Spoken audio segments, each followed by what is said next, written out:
Hello મિત્રો, આજે આપણે બનાવશું ફણગાવેલા કઠોળની ભેળ। આપણે આ ફણગાવેલું કઠોળ એક રાત પલાળી દીધું, આખો દિવસ કોરા કપડામાં બાંધી દીધું, બધું ફણગી ગયું। એટલે હવે આપણે એની ભેળ બનાવશું।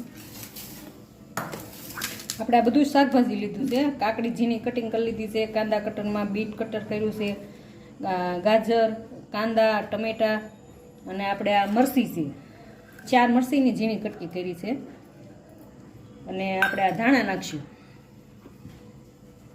મરસી તમારા સ્વાદ પ્રમાણે જેટલું તીખું પસંદ હોય એટલું। અને હવે આપણે આની અંદર આ બધું કઠોળ નાખી દેવું।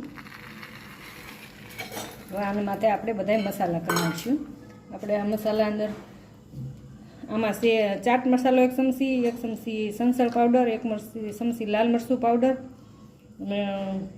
1 ચમચી જીરા પાવડર છે।